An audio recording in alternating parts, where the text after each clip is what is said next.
My name is Mike Sullivan. I'm here bringing you the first ever video edition of Sully's Spotlight.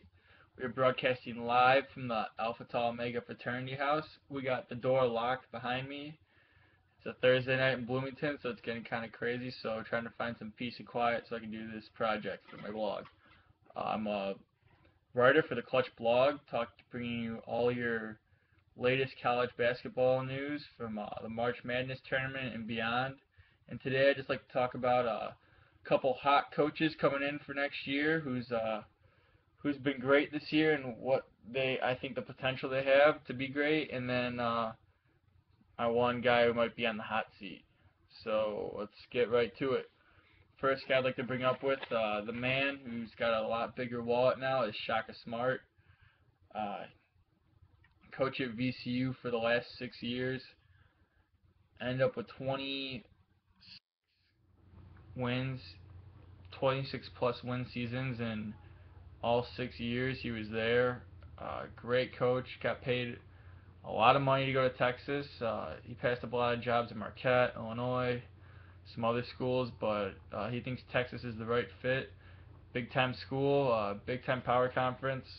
We'll see how he does there, but he's been great at VCU, been great in the tournament. We all know that historical run he went on, and I think he's going to do great things at Texas. He's in a lot bigger market now. Uh, he's in the Big 12, and they just have great things that are about to come Shaka Smart's way. Next, I'd like to bring up is Archie Miller, the Dayton coach. I love this guy. Guy looks like he's stay-at-home dad, just kind of baldy on the top. Isn't a real intense guy, but definitely knows how to coach on the court. He's brought Dayton to the Elite Eight and Sweet 16 the last 2 years. Uh, he's been phenomenal for the Dayton program. He's really put them on the map. Coming out of the A10 conference, which isn't that strong of a conference. They got a pretty good recruiting class coming in next year. They got three-star recruits. They got this kid from Gonzaga, Sam Miller, who's supposed to be a pretty good power forward. So look for Dayton to make another run next year when it comes tourney time as usual. Our next coach I'd like to talk about is our IU man, Steve Alford. Now he's been a coach for a while. He coached at New Mexico, and now he's got the job at UCLA. But I really think next year is the year Steve Alford starts to make an impact in the UCLA program. This year they got into the tournament barely. A lot of people said that it was kind of a mishap, that UCLA wasn't supposed to be there, but they made it to the Sweet 16, and they proved a lot of people wrong by winning a couple games in the tournament. I think Steve Alford, give him a couple more years at UCLA, he'll be able to put them back on the map.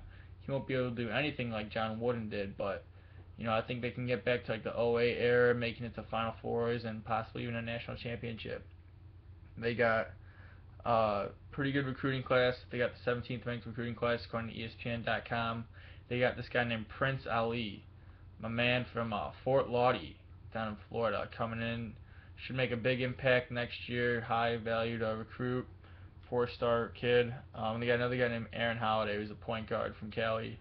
He's going to come in, hopefully lead the backcourt right there with those two freshmen. And then finally, the last coach that's really put his name out this tournament, Ron Hunter. What a guy. The guy just stole the media. He stole the hearts and minds of America. This guy was falling all over the place. His son was knocking down threes to beat Baylor and knocked me out of my survivor pool. So thank you, Ron Hunter, for that. But this guy's a great coach. He actually did interview with one of our fellow bloggers, Tyler, and had great things to say. This guy's got a great personality. I think he'll stay at Georgia State for a couple more years, maybe one or two. If he keeps having success there, move on to a big time program, especially now that his son's gone. But look for Ron Hunter to make another run in the NCAA tournament, maybe possibly upsetting a couple teams. And then my guy that I want to talk about that's on the hot seat was Fred Hoiberg from ISU, that is Iowa State.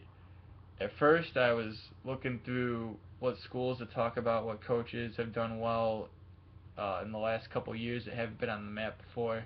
And Iowa State was a school that came up that, well, they haven't been ranked before, but, why they're ranked now is because of their coach. But realistically, their coach is only downplayed the team. He's miscoached the team. This year they were a 3 seed.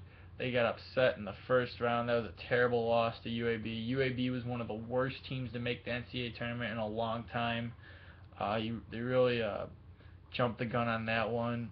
And then they were 25-9 this year in the Big 12, and their recruiting class is terrible. It's one of the worst in the country.